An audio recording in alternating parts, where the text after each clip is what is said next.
Preparation for this episode, I decided to go back and listen to Ron Rivera's press conference when he was initially hired as general manager of the Golden Bears back in, I think it was March or something like that. And there's question marks with this team that it just kind of makes you wonder where they even go from here.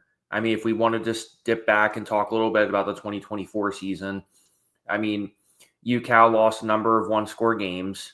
Their defense, particularly their secondary, was really a big part, if not the biggest part, as to why they were really kept in games for the most part this season. They went 6-7 last year in their first year in the ACC. They lost to UNLV and the LA Bowl, and they're just in a spot now where it seemed like they were kind of building something in the sense of, you had Fernando Mendoza, who was a pretty solid quarterback and somebody that you definitely could see the potential in. However, when your offensive line is to the point where you just simply can't protect him at all, no wonder he jumped ship to Indiana. And it just kind of makes you wonder, can UCal really be relevant under Justin Wilcox? And what kind of changes should we anticipate with Ron Rivera as their general manager too? Because, I've seen a number of different reports between the New York Times, The Athletic, and ESPN who have all kind of covered this topic. And I think a number of things have really kind of come to my mind when it comes to the Golden Bears. First off, we can just talk about what the overall situation is in general.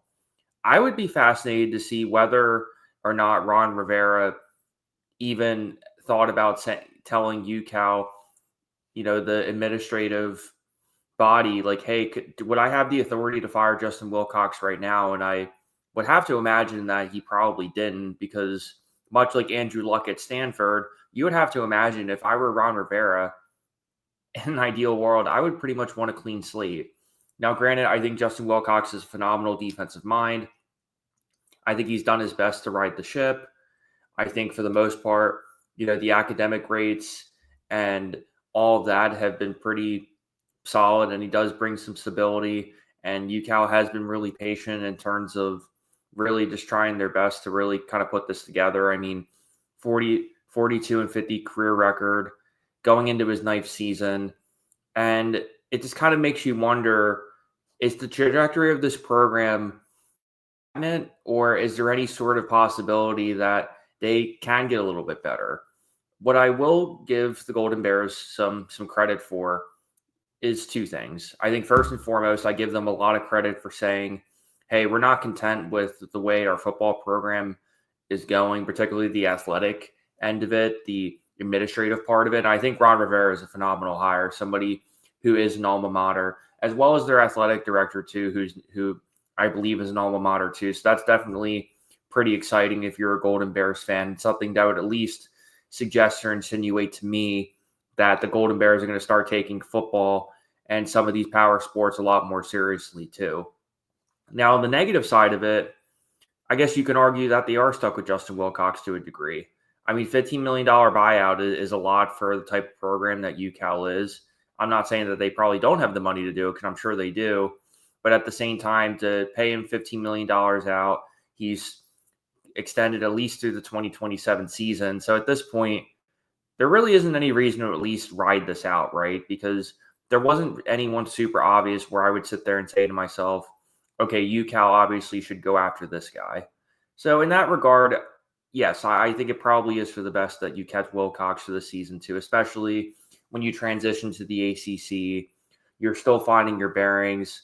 And also, just the new reality is that when you're on the road this season, and for pretty much all sports, it's going to be definitely a grind. And, obviously it's going to be a difficult position to be in too, because it seems like, at least before Rivera got there, that there was a lot of, let's say, tension between some of the athletic coaches and some of the donors and all that stuff. Because from the reports I've read, that the donors pretty much said, hey, if you guys don't hire Ron Rivera and don't give him pretty much de facto capabilities altogether, then the donors are just simply going to stop donating.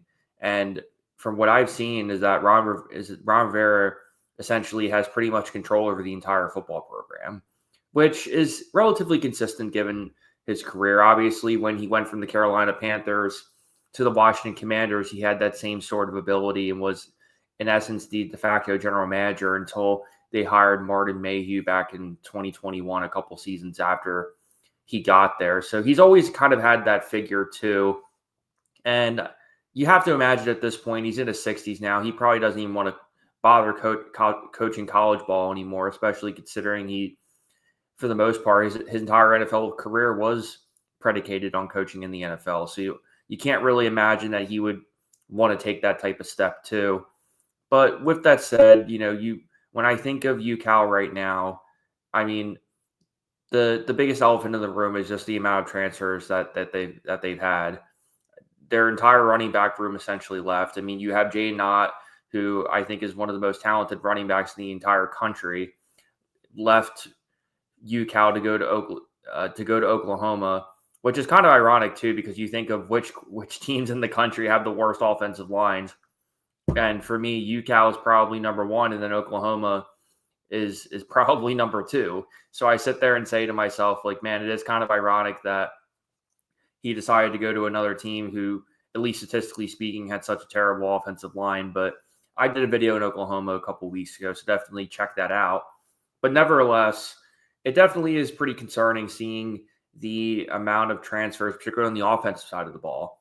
Because, yes, I admire that they've made some changes and that they really are trying to kind of turn this thing around. And yes, it's definitely not something that's going to happen overnight. But I did a video on this a couple months ago regarding the hire with Brian Hartson. And even when he had that, let's say, turbulent time at Auburn, some of his character issues definitely came into play. And also it definitely hurt them on the recruiting front. And it's possible that this is kind of trickling into UCal football right now, because even when you watch some of their spring game and you said to themselves, hey, you have Devin Brown who's coming in from Ohio State, who's a redshirt junior, who's somebody you could be excited about. You have Jayron Kiwi, who's a freshman coming in from Oregon. So you have two guys who I think you should be really excited about as a football program, and then pair that with Jay Knott, and you would anticipate that they're primarily going to be running first team.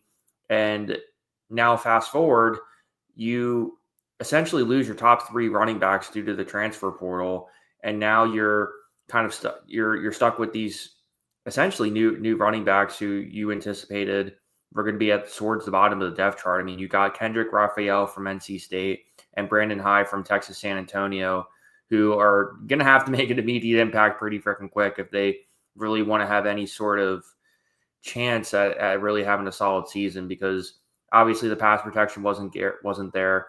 The wide receivers weren't really getting open. Fernando Mendoza obviously did his best and definitely shined some serious attention to UCal in general too. And also UCal had one of the best scoring defenses in all of the ACC last year. And I think that's something that often gets overlooked too, and really is a monumental reason why they stayed in games last season. And, for the most part, I think they're kind of making the right turn, at least defensively speaking. The secondary, yes, they lost Noel Williams, obviously, to the draft. He went third round and was one of the best shutdown corners in really all of college football, not just the ACC.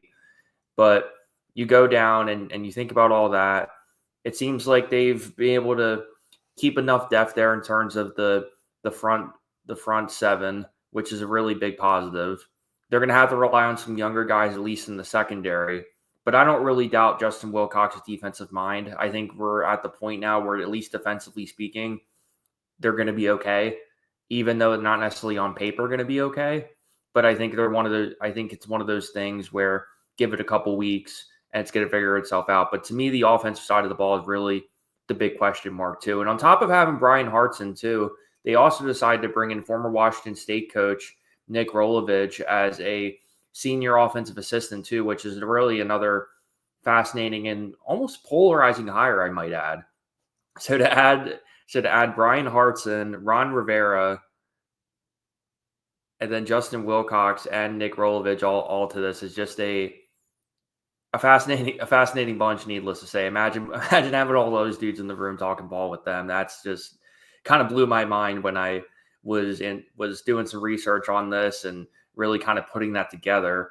But nevertheless, I'm definitely fascinated to kind of see where their offensive identity sort of goes. I mean, we can get into his tenure at Auburn and how he pissed off Bo Nix, and that's the reason why he went to Oregon. I could get into all of that, but at the end of the day, there's just so many question marks with UCal that I just don't know if they can be relevant again under Justin Wilcox.